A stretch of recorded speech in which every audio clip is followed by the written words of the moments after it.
اللہ کہتے ہیں کہ زندگی میں ایک دفعہ احرام باندھ کے آؤ، پراپر ڈریس پہننے کی اجازت نہیں ہے، اور دیوانوں کی طرح بیت اللہ کے گرد چکر لگاؤ، صفا مروہ میں دوڑو۔ حالانکہ کون سی بات ہے، دوڑنا تو کوئی عبادت نہیں کہلاتی نا۔ اللہ نے کہا دوڑو، بیت اللہ کے غلاف سے لپٹ کے، بیت اللہ کے دروازے سے اپنے رخسار کو رگڑ کے میرے سامنے رو، جیسے محبوب کسی سے لپٹ کے محبت کا اظہار کر رہا ہوتا ہے۔ میدان عرفات میں مٹی میں اپنی ناک کو رگڑو۔ تو یہ جو اللہ نے عبادت کا ایک خاص طریقہ رکھا ہے، یہ طریقہ صرف ان کو سمجھ میں آئے گا جو دیوانوں کی طرح اپنے رب سے محبت کرتے ہیں۔ جن کی طبیعت میں دیوانوں والی محبت نہیں ہے، وہ اس طریقے کو، اس طریقہ عبادت، یہ والا طریقہ ان کی سمجھ میں نہیں آئے گا۔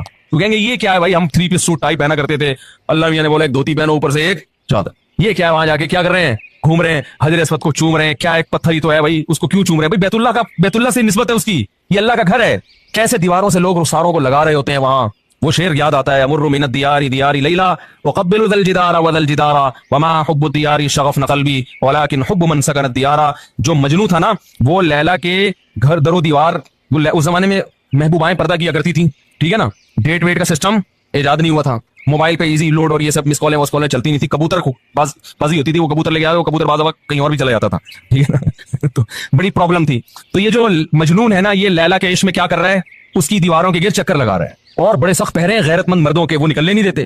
تو یہ چکر لگا رہا ہے اور پھر محبوبہ کی دیواروں کو چوم رہا ہے، پھر لوگوں سے کہتا ہے کہ بھائی امر من الدیار دیار لیلا وقبل ذا الجدار وذا الجدار، لوگوں میں لیلا کے در و دیوار کے گرد گھومتا ہوں، کبھی اس دیوار کو چومتا ہوں، کبھی اس دیوار کو۔ لوگوں اتنا پاگل نہیں ہوں کہ مجھے دیواروں سے محبت ہو گئی ہے۔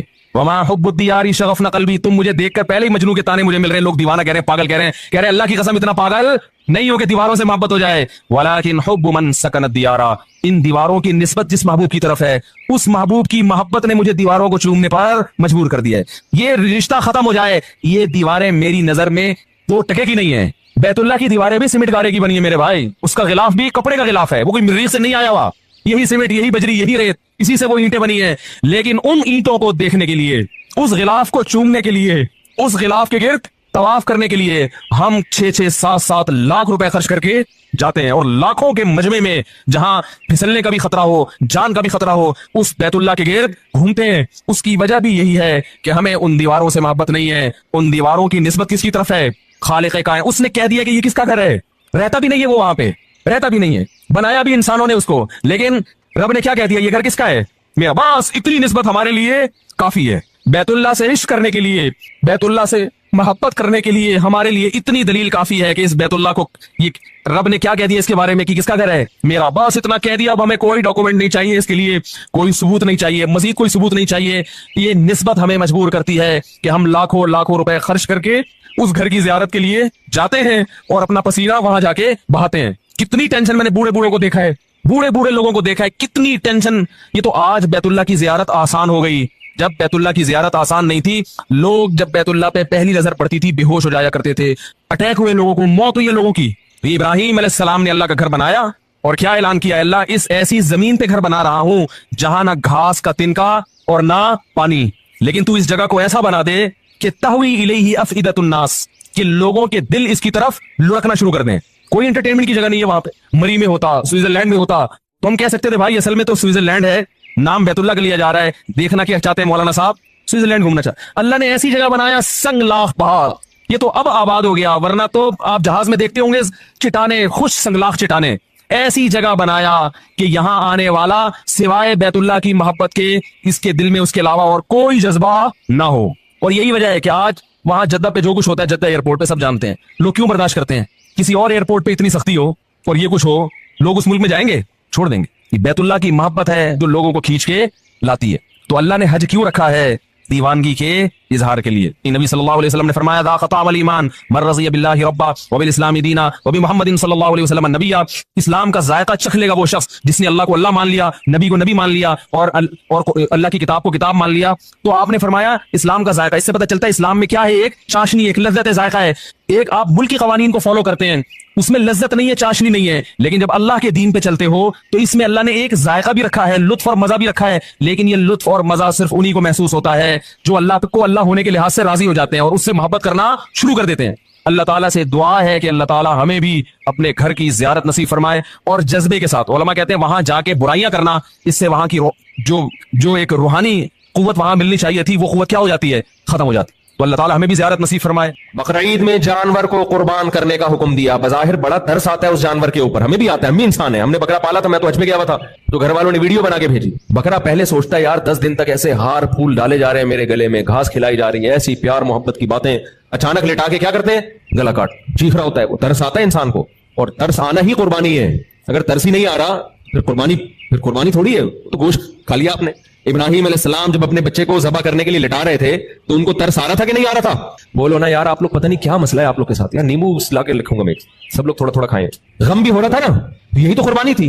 सास को अगर हुक्म दिया जाता कि बहू को ज़बह करो, क्या ख्याल है? या बहू को हुक्म दिया जाता सास को ज़बह करो, ये कुर्बानी होती? सास कहती अच्छा है, सांप भी मर गया और लाठी भी नहीं टूटेगी, सवाब का सवाब और बहू भी शाट। बाप को हुक्म दिया जा रहा है क्या करो, बेटे को ज़बह करो। इब्राहिम अलैहिस्सलाम को अल्लाह ने हुक्म दिया अपनी ज़ौजा हजरत हाजरा को शाम से चल के, अर्ज़ शाम से, और मक्का की बेअबान जमीन में छोड़ के आ जाओ, जहां ना पानी है ना घास का तिनका है। हजरत इब्राहिम इस पे खुश थे, तबई तौर पर गम था ना उनको कि अपनी इस शहीदी ज़ौजा को मैं कहां छोड़ के आ रहा हूं। परहेजगार ज़ौजा थी, कितनी परहेजगार के इब्राहिम अलैहिस्सलाम के हुक्म पर भी उन्होंने अमल किया, तभी तो कुर्बानी थी कि दिल गमज़दा था। आज किसी को हुक्म तो अपनी बेगम को वहां छोड़ के आ जाओ, वो प्रैंक भले भी होते हैं ना, बेगम साहबा मैके जा रही हैं, बंदा कह रहा है बहुत अफसोस हो रहा है, जैसे ही वो मुंह दर होता है नाचना शुरू कर देता है खुशी से। कितने लोग ऐसे हैं जो इंतजार कर रहे हैं काश हमें भी 10 दिन मुसलसल ख्वाब आए कि अपनी बेगम को ससुराल छोड़ के आ जाओ, बड़े मक्का ना छोड़ो, कहां छोड़ के आ जाओ। आप लोगों के अलावा की बात कर रहा हूं, वो चाह रहे हैं कि यार अल्लाह हमें भी कोई ऑर्डर दे ताकि सवाब का सवाब और कुर्बानी की कुर्बानी, लेकिन ये कुर्बानी नहीं होगी। वो एक साहब ने मुझे कहा कि वो मेरे अब्बा जो थे ना, वो उन्होंने दूसरी शादी की तो मेरी वालदा का इंतकाल हो गया था तो उन्होंने कर ली, तो कह रहे, मैंने कहा मैं भी करता हूं। तो अब्बा ने कहा कमबख्त, मेरी तो बीवी मर गई थी तो मैंने की है, तेरी तो जिंदा है। तो मैंने कहा अब्बा मेरी नहीं मर रही तो मेरा तो क्या कसूर है इसमें, मेरी नहीं मर रही तो मेरा क्या कसूर है? आप लोग के अलावा के ये जज्बात हैं। तो कुर्बानी जो ये सिर्फ मजाक ही है भाई, इसको सीरियस न लें। खवातीन बहुत गुस्सा होती है कि हमारे खिलाफ बोलता रहता है, हमारे खिलाफ बोलता रहता है। तो अगर मैं ये बयान भी कर रहा हूं तो उसमें नेगेटिव में बयान कर रहा हूं ना कि कितने नालायक मर्द हो गए हैं आज के, ये खुशी से थोड़ी बयान कर रहा हूं। सवाल पैदा होकर हंसी क्यों आ रही है? अगर खुशी से बयान नहीं हो रहा, हंसी आप लोग को देख के आ रही है मुझे कि आप लोग बातों से इतना खुश हो रहे हैं, अमलन कितना खुश होते होंगे। बात करने पर इतनी खुशी हो रही है आप लोगों को, अगर अमलन अल्लाह ने हुक्म दे दिया कि इसको ससुराल छोड़ के आ जाओ तो आप खुशी से पागल हो जाएंगे। आपसे मुराद आपके अलावा। अच्छा खैर, जल्दी से टॉपिक को मुकम्मल करें, वक्त भी पूरा हो गया है। तो जब अल्लाह उसके रसूल ने कोई हुक्म दे दिया, अल्लाह का अल्लाह होना साबित हो गया, रसूल का रसूल होना साबित हो गया, अब जब हुक्म दिया जाएगा तो हुक्म आपकी खोपड़ी में आए या ना आए, आपने क्या करना है? फॉलो। हज में भी तो ऐसा ही होता है। हज तो ऐसी ट्रेनिंग है, ऐसी प्रैक्टिस है कि अपनी अकल कराची से आए हो तो कराची पे रख के आओ। हम जाते हैं बैतुल्लाह की ज़ियारत के लिए, असल तो हज बैतुल्लाह का है। वलिल्लाहि अलन्नासि हिज्जुल बैती, उलमा कहते हैं हर इबादत का एक सबब होता है। हज का सबब बैतुल्लाह है, अल्लाह का घर, उसकी ज़ियारत के लिए, लेकिन होता कहां है? अरफात में। 9 ज़िलहिज्जा को अल्लाह कहां भेज देता है? भाई दिल तो चाह रहा है बैतुल्लाह में जाएं, बैतुल्लाह का गिलाफ पकड़े, मुल्तजम से चिमटे। अल्लाह कहता है नहीं, कहां जाना है? मैदान अरफात में जमा होना, बल्कि 8 ज़िलहिज्जा को मूव कर जाना है मिना में, बैतुल्लाह से दूर। फिर 9 तारीख को कहां जाना है? अरफात, और दूर हो जाओ बैतुल्लाह से, वकूफ अरफात में होगा। अल्लाह अरफात के बाद हमें ले आ तो बैतुल्लाह, ना ना ना ना, अब मुज़दलिफा में रात को क़याम करना है। फिर क्या करें? मुज़दलिफा से मिना जाना है, शैतान को कंकरियां मारनी है, और ये सारे काम 2 चादरों में करने हैं। और पहले दिन जो शैतान को कंकरी मारनी है, 2 शैतान छोड़ के तीसरे वाले को मारनी है, पहले 2 को नहीं मारनी। क्यों भाई? ये तो रास्ते में आ रहे हैं। जब आप जा रहे हैं मीना की तरफ तो पहले पहला शैतान आएगा, फिर दूसरा आएगा, फिर तीसरा। ना ना ना, पहले को भी नहीं, दूसरे को भी नहीं, किसको? तीसरे को। या अल्लाह, ये क्या है? ये शैतान तो ये भी है ना, या यहां भी आया था ना शैतान। दूसरे दिन तीनों को मारनी है, तीसरे दिन भी तीनों शैतानों को। पहले दिन 2 को क्यों माफ कर दिया? अल्लाह कहेगा जब मैं कोई ऑर्डर दे रहा हूं, आप खोपड़ी इस्तेमाल करने की इजाजत, क्योंकि अगर खोपड़ी इस्तेमाल की लिमिट को क्या कर रहे हो? क्रॉस। बल्कि इससे बड़ा इश्काल तो ये होता है कि कंकरियां मार क्यों रहे हैं इसको? वहां शैतान थोड़ी है कोई। वहां तो इब्राहिम अलैहिस्सलाम के सामने शैतान आया था, तो था ना, अब थोड़ी है। लेकिन हुक्म है कि आपने क्या करना है? सुन्नत इब्राहिमी को जिंदा करना है। और ये काम आप 15 लाख रुपए खर्च करके करोगे, 12 लाख, 10 लाख। लिबरल लोग चीखते रह जाएंगे 10 लाख से किसी गरीब की शादी करा देते। इतने मुफ्ती साहब के शादियों में बयान सुने, फिर भी 10 लाख किसी गरीब की शादी कराए बगैर कहां चले गए? कंकरियां मारने, हज करने। 10 लाख इन चीजों पे खर्च किया। जिसको मजहब समझ में नहीं आता उसको ये सारे काम क्या लगते हैं? फजूल। ये करने गए हम 12 लाख, 10 लाख। अल्लाह से उम्मीद है कि इंशाल्लाह अगले साल तक 10 करोड़ का हो जाएगा हज, जिस हिसाब से महंगाई चल रही है ना। जितना जल्दी हो सके कर लें आप लोग, समझ रहे हो? तो फिर क्या है कि जी आप उसके बाद फिर जानवर ज़बह करें, फिर आप हल्क कराएं। 10 लाख आपने टेंड कर, मैंने हल्क नहीं कराया, कसर कराया। मेरे बाल यहां तक थे तो यहां तक हो गए। आप कह सकते हैं टेंड कराने में क्या जा रहा था?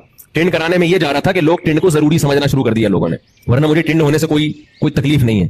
क्योंकि मैंने पहली दफा जब हज किया तो टेंड कराई मैंने, उसके बाद मैंने उम्रा किया तो कसर का मतलब 1 इंच बाल। तो बहुत लोग एतराज कर रहे थे कि ये कैसा हज है, आपने टेंड कराई। मैंने कहा मैं कसर ही कराऊंगा, कि तुम्हें क्या तकलीफ है? जब अल्लाह ने इजाजत दी है कसर की तो आपको क्या?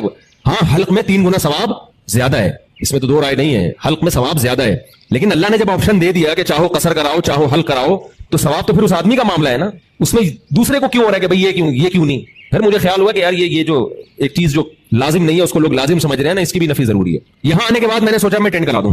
फिर मैंने कहा यार वो लुक भी नहीं आएगा सवाब तो मिलेगा ही नहीं, और वो हज की टेंट अलग ही होती है, उसका अलग ही नूर होता है। अब दोबारा उम्र पे गए तो टेंट दहशतगर्दी का जड़ से खात्मा कर देंगे इंशाअल्लाह। नहीं भी किया तो ये आपका मैटर नहीं है, मेरा जाती मसला है। क्या ख्याल है? खैर बात को समेटूं जल्दी से।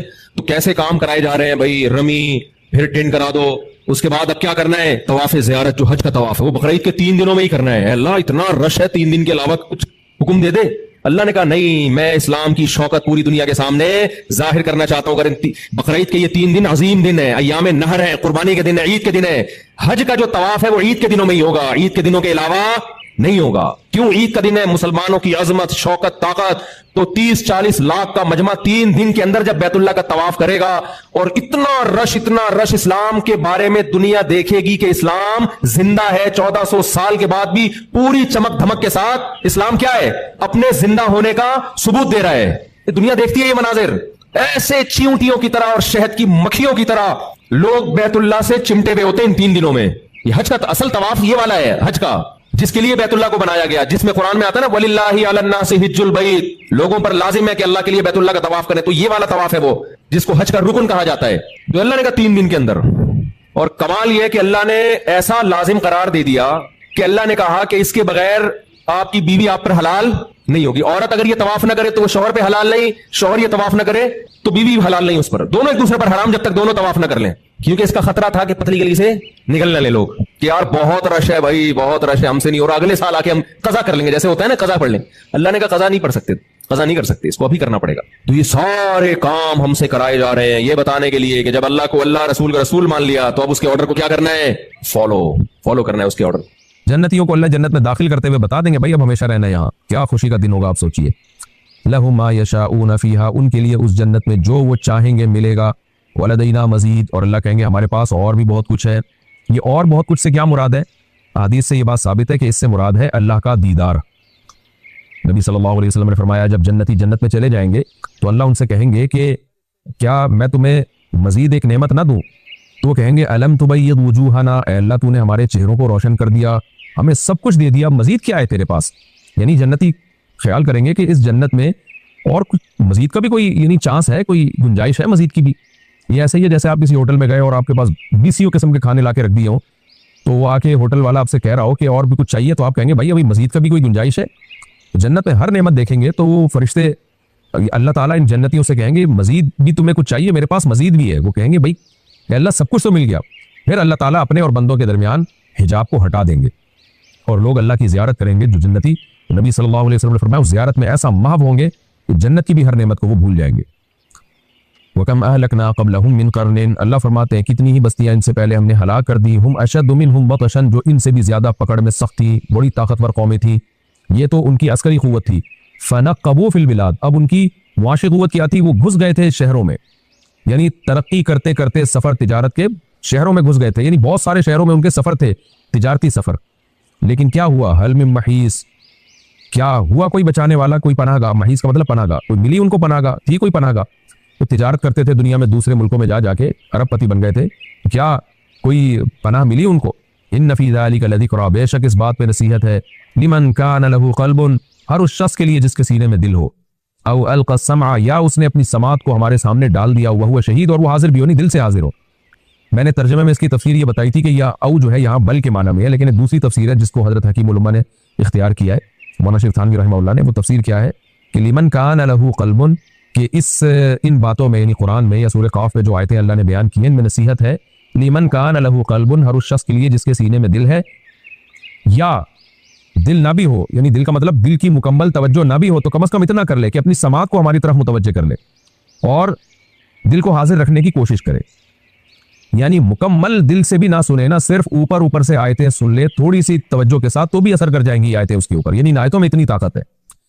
जो बिल्कुल ही जिद्दी हठधर्म है, जिनके सीनों पे दिलों पे मोहर लग चुकी है, उन पर असर नहीं होगा, यानी उन पर हमारी आयतों का असर नहीं होगा। जो थोड़ी भी तवज्जो के साथ सुन रहा है और उसके दिल में इनाद नहीं है, यानी वो उसने ये तहैया नहीं कर रखा कि मैंने अल्लाह पर ईमान ही नहीं लाना है, तो ऐसे शख्स को भी नसीहत असर करेगी जो थोड़ी सी तवज्जो दे। यानी जो जिसके लिमन कान लहू कल्बुन का मतलब जिसके सीने में दिल है, दिल तो हर एक के सीने में होता है, ये किनाया है कि जो मुकम्मल दिल के साथ सुने उस पर भी असर होगा, और जो मुकम्मल दिल के साथ ना भी सुने, बस वो हमारी महफिल में हाजिर हो, थोड़ा सा दिल मुतवज्जे करे और समात को हमारी तरफ डाल दे, यानी कानों से आयतें गुजर भी जाएं तो भी असर कर जाती हैं। ऐसे ही है, बहुत से हजरात इसी तरह मुसलमान हुए कि कहीं से गुजर रहे थे और नबी सल्लल्लाहु अलैहि वसल्लम की तिलावत उनके कान में पड़ी तो एकदम ठहर गए वो, और ऐसा मुतासिर हुए। तो चलती फिरती भी नसीहत बहुत दफ़ा असर कर जाती है। तो अल्लाह कहते हैं हमारी आयतों में ताकत है। तो इससे मुराद यह है कि जिन लोगों पर हमारी आयतों का असर नहीं हो रहा, वो इंतहाई दर्जे के ज़िद्दी और इंतहाई दर्जे के हठधर्म है, वो फैसला करके बैठे हुए हैं कि हमने हिदायत हासिल नहीं करनी है। वलक़द ख़लक़नस समावाति वल अर्ज़ वमा बैनहुमा फ़ी सित्तति अय्याम। अब जिस मजमून से अल्लाह ने इन आयतों को शुरू किया था ना सूरह काफ को, कि हम मुर्दों को दोबारा जिंदा करेंगे, उसी मजमून पे अल्लाह खत्म कर रहे हैं कि हमारी ताकत यह है कि हमने आसमानों और ज़मीनों को और आसमान और ज़मीन के दरमियान जो कुछ है सब कुछ 6 दिनों में पैदा किया। 6 दिनों की तफसील में पहले कई दफ़ा बता चुका हूँ। वमा मस्सना मिन लुगूब, और हमें थकावट ने ज़रा भी नहीं छुआ। बस ए नबी, इससे साफ पता चलता है कि अल्लाह की कुदरत साबित हो गई, अल्लाह बहुत ताकतवर है। तो अब आपको इनकी बातों में गम नहीं होना चाहिए। जब अल्लाह ताकतवर है, वो मुर्दों को जिंदा भी कर देगा, आपकी मदद भी करेगा। लिहाजा इनकी जो बेहुदा बातें हैं ना, जिससे सूरह काफ को हमने शुरू किया था, वो कहते थे कि अल्लाह ने हम में से कैसे किसी को पैगंबर बना लिया और अल्लाह दोबारा मुर्दों को कैसे जिंदा करेगा। तो फस्बिर, आप इनकी बातों पे सब्र कीजिए। मा यक़ूलून, जो कुछ ये कह रहे हैं उस पर सब्र कीजिए, लेकिन सब्र मिलता है इबादत से, नमाज से, तस्बीहात से। तो उसके लिए क्या करना है? वसब्बिह बिहम्दि रब्बिक, अपने रब की पाकी के साथ, अपने रब की तारीफ के साथ उसकी तस्बीह बयान करनी है। क़ब्ल तुलूइ शम्सी व क़ब्ल गुरूब, तुलूए शम्स से पहले भी और गुरूब शम्स से पहले भी। इसमें फजर की नमाज भी आ गई, असर की नमाज भी आ गई, यानी मुतलक तस्बीह मुराद है, लेकिन इसमें नमाजें भी खुद ब खुद दाखिल है। वमिनल लैल, रात के हिस्सों में भी अल्लाह की इबादत कीजिए। फसब्बिह, उसकी तस्बीह बयान कीजिए। नमाज को भी हदीस में तस्बीह से ताबीर किया गया है। हज़रत आयशा रज़ी अल्लाह तआला अन्हा की हदीस है, नमाज पढ़ रही थी तो उन्होंने इसको तस्बीह से ताबीर किया। तो खुद तस्बीह में नमाज, यानी जब हम कहते हैं ना सब्बिह, तो हदीस में सब्बिह का लफ्ज़ नमाज के माना में इस्तेमाल हुआ है। बहरहाल आयतें मुतलक है, नमाज भी इसमें दाखिल है और हर तरह की अल्लाह की हम्द व सना। वो अदबार सुजूद, और सजदों के बाद भी, यानी नमाज के बाद भी अल्लाह की हम्द व सना कीजिए। तभी हम नमाज के बाद 33 दफ़ा सुभान अल्लाह, अल्हम्दुलिल्लाह, अल्लाहु अकबर पढ़ते हैं। वस्तमी यौम युनादिल मुनाद, और जिस दिन पुकारने वाला पुकारेगा उसकी तरफ कान लगा के ध्यान दीजिए। ये किनाया है, मतलब ये कि क़यामत का इंतजार कीजिए, असल फैसला क़यामत के दिन होगा।